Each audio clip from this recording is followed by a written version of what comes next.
This weekend's NFL divisional round.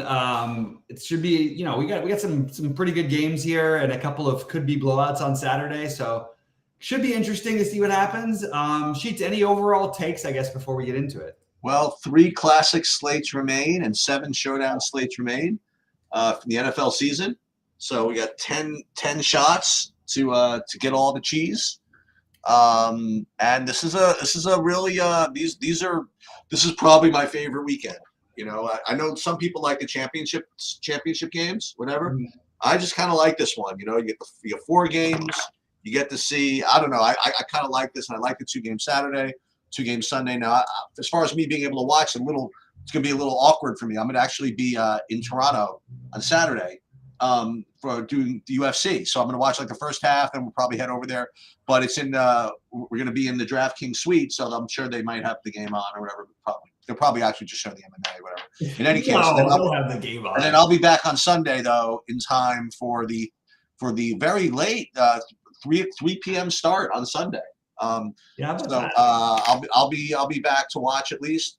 I'm not going to be around to do content or anything like that. So let's get into it. Yeah, one thing I will say is that this has been happening since since I started watching football. What happens usually is teams like show out in like these wild card games and they look like really, really good. And then what happens is they play the number 1 rated seed off the bye, and the number 1 rated seed off the bye comes out with like a spread that you would think is like way too high, like makes no sense. Like, oh my God, this team just like won by a fortune. They're doing great. How are they getting? People forget why these teams were the number 1 seeds. You know what I mean? Yeah. Like number 1 seed. Number 1 means they're a really good team, and to get a bye around the playoffs when you're really tired, that's a big deal. Okay, yeah. So I'm not saying that I like them or dislike them, whatever, but just because Green Bay went into Dallas and just played an amazing game doesn't mean that like the line here is egregious. You know what I mean? Right. There's a reason why San Francisco's number 1 seed and off the bye is worth something. Same thing with Houston. Houston was awesome last week.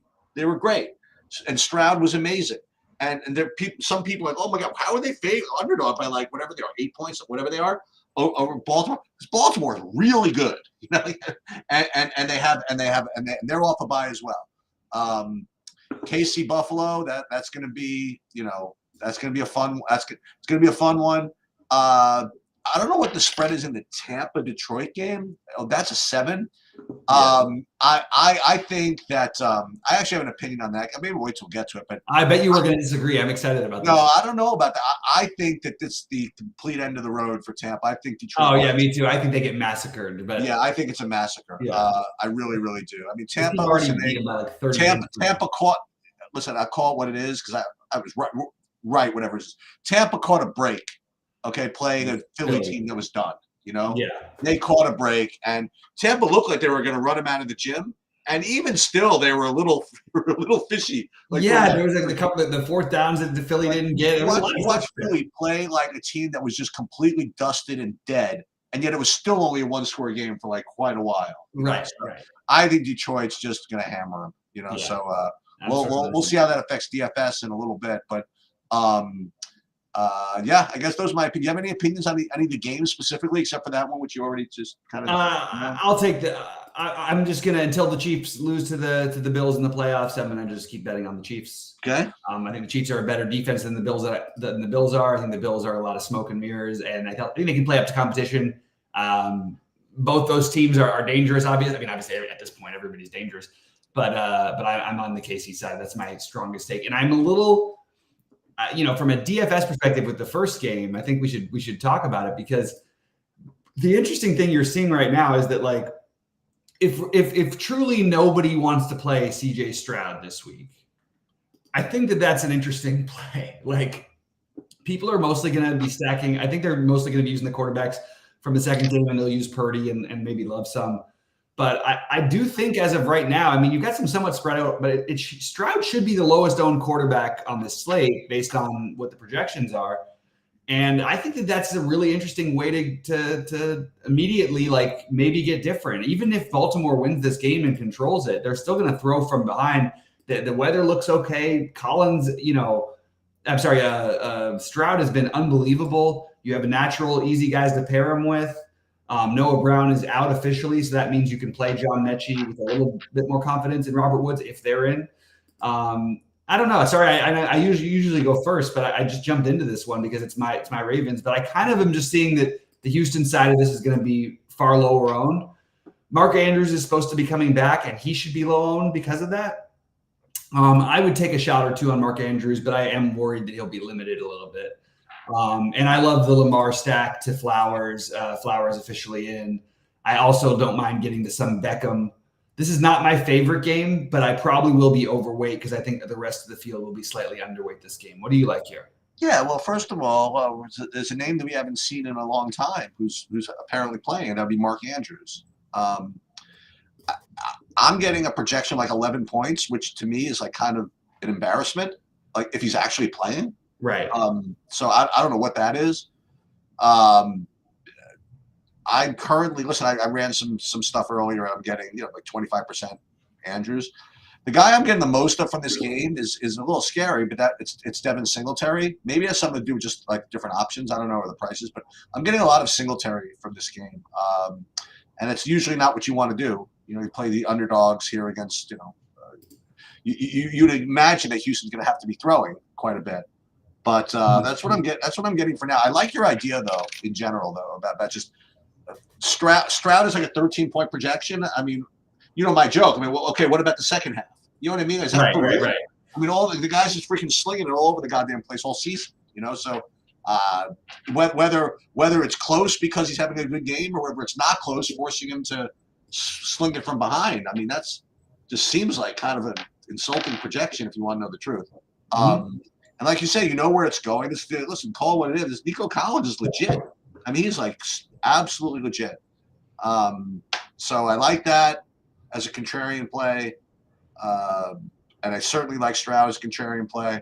And as usual, I just usually don't get to Baltimore, just because I don't know where everything's going. And just when I think I'm good with Zay Flowers, now like Mark Andrews comes back. So right. I don't know. I'm probably right now. I'm kind of like a sucker with the field, meaning like probably hit a little less in this game. And also, listen, it's something to be said about being able to late swap, to delay a little bit, and I think that's worth something. So unless I have a really good reason to play the Baltimores, I'm probably going to end up being underweight on them, like I guess everybody else is, I suppose. Yeah, and you said a lot of that stuff really well. I don't know where I'm going to end up on Singletary. My initial feeling is to try to fade it at some ownership. I know I'll be overweight Stroud in multiple entry. Like even if that's only I think it only takes about 7 or 8% to get above Stroud. I will be overweight Lamar because he has the highest ceiling of any of the quarterbacks. He and Josh Allen, and you guys could argue 1-2 versus ceiling. Maybe Josh Allen needs his a little bit more. So, but I just want to get overweight on this in general. I'll play Zay Flowers. No problem with Andrews coming back for me.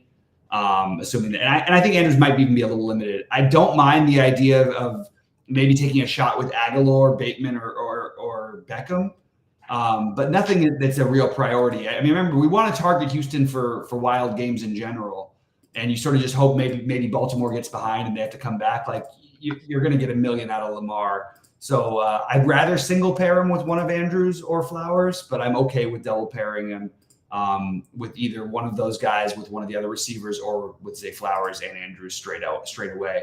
The other one that I wanted to mention was Dalton Schultz. That would probably be the outside of Collins, the most natural guy to pair Stroud with, and I think that's totally fine.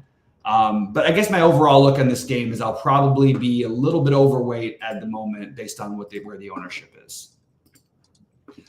All right, let's we got your basketball sheets up there. We got all kinds of stuff going on. Yeah. Bouncing around screens here. Yeah. All right, what do you got? Green Bay and San Fran. Yeah, so I have Purdy as you know what? In my original runs here, I actually am pretty spread out. I have the same amount of Purdy, Lamar, and Goff, and then Mayfield. That's my initial run. That's not based on takes. That's literally just based on the numbers and stuff. I mean, it makes sense. I mean, Purdy's been good all year. They're going to make life easy for him. He'll probably get some touchdowns. I think as far as I was about to say, as far as ceiling goes, I don't know, like who really has the big ceiling this week? There's no real shootout type game that rates to be close, I guess.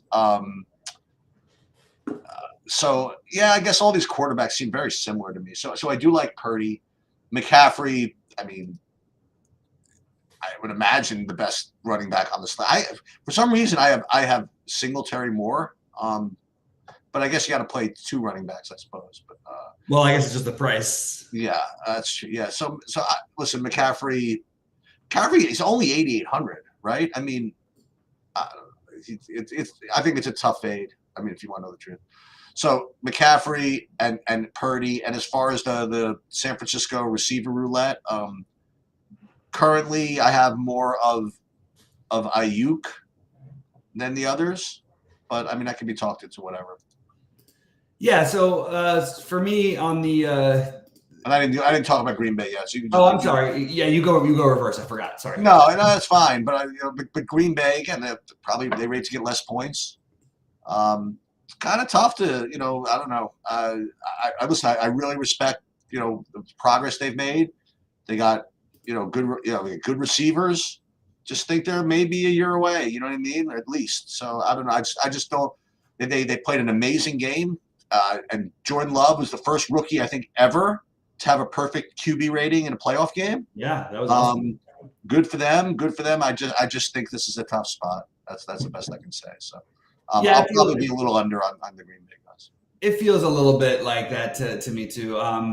This is where I'll be a lot of under. Like, you're getting a really, really hefty projection on Aaron Jones, and I understand it. Like, just because the pricing and everything, I would like to be underweight Aaron Jones. I would like to be. So you're not going to get ownership on the 4-gamer for the Green Bay receivers. What I would say is, I mean, Dobbs just put up 30 last week, but it really does feel like you're playing roulette with these guys. Absolutely. Right now, Reed and Watson are questionable. Absolutely. Again, I think it's roulette, but I still think Jaden Reed is the number one guy. I don't care that he didn't have a catch in the last round. That was a really weird game. I think Jaden Reed would be the one I would go with the most. If gun to my head, that's the guy I would probably pick. But if Dobbs stays at 1% or something like that, I might have to. Not to mention, Jaden Reed had like one target last week. He had one target, but they tried to run a couple design plays for him that got penalties. Okay. But it was also like, it's hard because the other guys were open. Everybody was wide open. The whole team was. The whole team was. You had Musgrave down the sideline, literally with no one within 40 yards. That was amazing. That was amazing. So I think that the interesting part of the Green Bay side of it is the tight end actually, because I think people are treating it like Tucker Kraft. It's first of all, it's not a great matchup for tight ends to begin with. But they're acting like Tucker Kraft is going to be the main guy. I really think at best it's a share. These are both rookies. They're very high on Musgrave. Musgrave is clearly their higher ranked guy before. And if there is look, I say that it's a tough matchup, but it's still an easier matchup than everything else against San Francisco. So Kraft and Musgrave, you could sort of pick between yourself, but I personally like the Musgrave play a little bit better. Even though I'm okay with getting exposure to both because they're going to be low on the San Francisco side. Purdy, sure. I probably will have him a little bit lower than everybody else, but I'm definitely going to have exposure there. I feel like this Green Bay defense is really bad, like really, really bad, and they just happened to have a decent week last week. And even then, I think San Francisco is just going to have nothing, be able to do whatever they want to do offensively, and that is going to be make immediately McCaffrey and Debo my favorite pairing. It's just really hard to get both of them in because they're expensive. But I really like Debo and I really like McCaffrey. Ayuk would be the third one for me. And then Kittle is a great play. It's just a matter of, as of right now, I'd say near the field. So I'm probably underweight everything Green Bay except for Jaden Reed. And I'm probably going to be basically near the field on everything with San Francisco. Let's put it that way. Because even if I try to get over the field, they're going to have enough ownership. Maybe I'll be over the most on Debo Samuel. That's probably what I would say is he would be the one I would take a shot on because his price is so high. It's going to be hard for people to play he and McCaffrey. I'm going to try to see if I can get that together in a lineup or two. All right. So first game Saturday and our third game of the slate. I do think that this is the game that could of all of them just go off. We've seen we've just seen these games in Detroit just too many times, regardless of what the total is really. And now you actually have 47-point total. You have, Detroit 7-point favorite. That's a pretty good line for a lot of fantasy points. Coming from both sides, whether it be however it happens. Like if Tampa does keep the game close, then great. If they don't, then Baker's slinging it the second half, which is good for fantasy as well. So I think that this one is probably the most likely to have these big game stacks pay off. And right now, I'm getting in I guess because of the price, I'm getting like 75% Josh Reynolds across all these lineups, which is interesting. But then there's Jamison Williams. I'm not, St. Brown. Laporta's probably one week healthier, So I think all those guys look really, really good. And on the Tampa side, Evans had drops last week. I don't know what that was all about. He had like big bombs. That was really bad. A lot of those guys did, by the way. That could win that game a lot easier. Yeah, drops and whatever it is. But you know what? Between Evans, Godwin, and Otten, and hey, why not David Moore? I think all those guys are really in play. I think this game could put up 60 points. I really do. And I think Detroit scores the most of them. And I think this is, to me, the easiest game to target. I agree. Easily the easiest game to target for me as well. Pretty interesting that we're seeing, everybody's on Jamison Williams or Josh Reynolds, but it's kind of interesting on the other side. Trey Palmer and David Moore, who both outproduced those guys last week, are getting like no ownership. So I guess that's something you could point out as maybe some way to get a little bit different on this 4-gamer. But I think this game does have the highest upside. It's interesting because both teams are awesome against the run, and both teams can't guard the pass. Yep. So it makes it feel very much like, okay, I'm okay with fading the running backs, although Rachaad White will be a part of the passing game. I'm okay with fading, Detroit's also got the split back situation, so it's tricky. So I'm just going to go mostly passing game here. And look, Baker, as much as I think that Detroit wins this game by covers and everything, I'm absolutely going to play this as if it's a 30-something to whatever game, because I think that's really, really possible. Cade Otton getting a lot of love after no love last week. I do like Cade Otton for what it's worth. Yep. I have Evans over Godwin, but I don't think you're going to see the same thing you saw last week where they're constantly throwing to their third and fourth receiver. I think you're going to see more of it to Evans and Godwin in this particular matchup. On the Detroit side, again, more likely to be fading the running game, playing some Goff with St. Brown and Williams. Reynolds is third for me. But I think Laporta is like an awesome tournament play.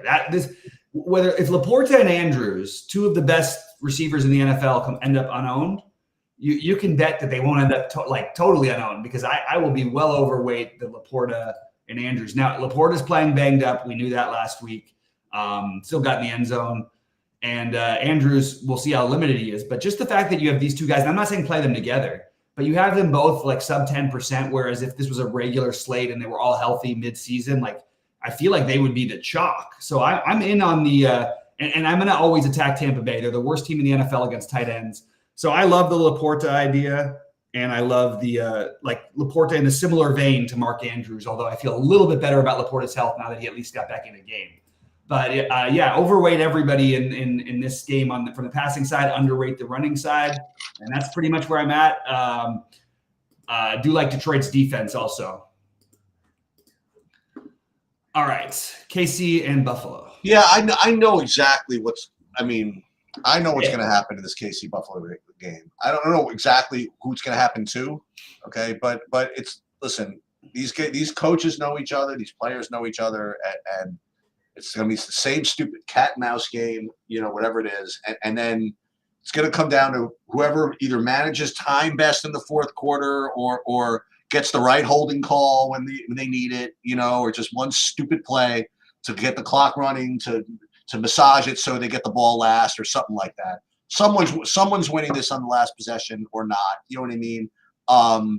But I don't really think this game goes off from an offensive perspective. They've just seen each other. It seems like seems like they play like the Pacers and the freaking Pistons. You know, it seems like they play every freaking day, these guys, even though they don't.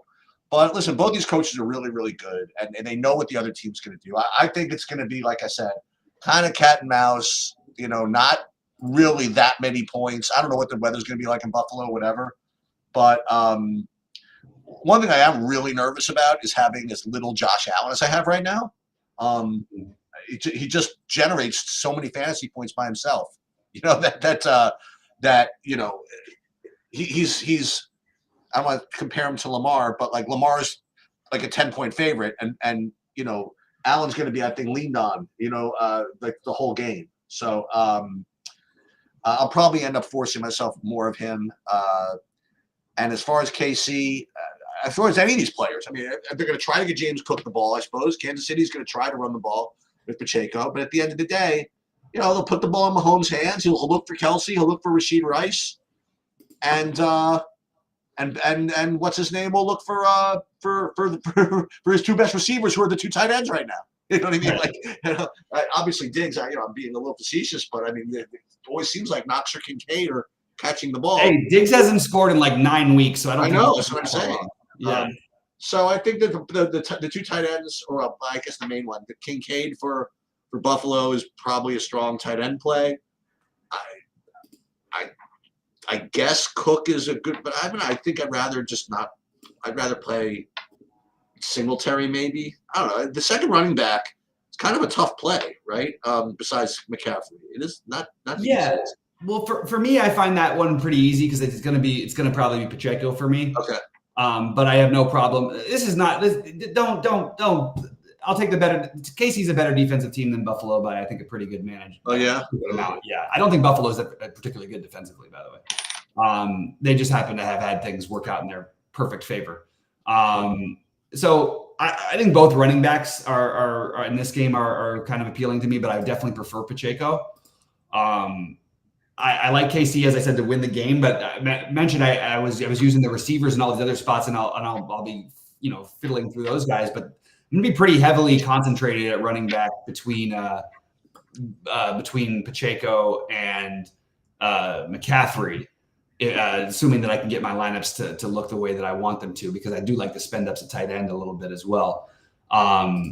Again, just keep an eye out for Gabe Davis this week. We gotta, if he somehow ends up getting back in the lineup, I'll actually play him. But I actually think that's another reason why I don't like Buffalo as much. He's their best blocking tight end, best blocking receiver, and when he faced this team in that legendary game, he did have the biggest game in like DFS history. Basically, he had 280 yards and 4 touchdowns and something like that. So I would probably play Gabe Davis if he was even able to get on the field. Rashid Rice, I probably just say F it to the KC value at receiver, because we know what that is. If I had to pick anybody, I think I'd pick Hardman or Watson at the moment. On the Buffalo side, I will go back to Shakir. I am interested in the fact that no one's interested in Stephon Diggs, but it's been really hard to make that, that case anymore, man.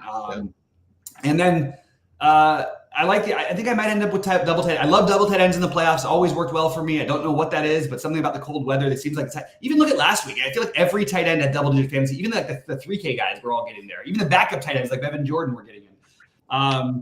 I like the tight ends in this game, but I like Kelsey a ton. So I like the idea. I think I'm going to have a Kelsey Laporta lineup or two or something like that, because it just that just no one's going to do that, and they could easily outscore any of those receivers in that price range. We're very, it's a very speculative price range anyway for receivers. So Kelsey is preferable over Knox to me, over Kincaid, but I do think Kincaid is fine, and Knox can be used in max entry stuff. And then to go into my overall points on the slate, I like the Tampa Bay Detroit game just like you do. I mean, every game you can make a good case, but Tampa Bay Detroit is my favorite game to go after. But I don't necessarily know if I need the quarterback. Maybe I can use the running quarterback like Josh Allen or Lamar, and maybe play that with the Detroit and Tampa Bay game with those receivers. You know what I mean? I happen to like, by the way, the 3 home teams, not the KC game, but as far as defenses go, I like Baltimore, San Francisco, and Detroit. I think those other teams are going to be throwing coming from behind, and that's usually a recipe for for pick sixes and sacks and things like that. So I do like those. As far as like getting off the board with defenses, you could play. I mean, listen, Purdy can do stuff. You know what I mean? He can do some stupid stuff. But he had that one really terrible game. I don't think they're letting him do that many stupid things. I mean, I don't know. And Goff is always eligible to do something, but I don't know. They got it. They got it going over there. You know what I mean? Yeah. I don't know about that. And Lamar, because I don't know. Once again, if he's in trouble, he's just going to take off. So I do like the Baltimore, San Francisco, and Detroit as my defenses. Yeah, and I'll mess around with some lineup builds and get that out to you guys before Saturday comes around. I also will do a live show on Saturday and Sunday. I'm not sure exactly what time yet, but once I know, you guys will know in the Discord. And Sheets, anything else before we get out of here? No, that'll do it. All right, good luck to everybody today, and we'll see you. I'll see you. Oh, I guess we'll see you live for football on. I'll see you live for football on Saturday, and then for those of you guys who are watching this now, I will see you live at 6:30 for basketball.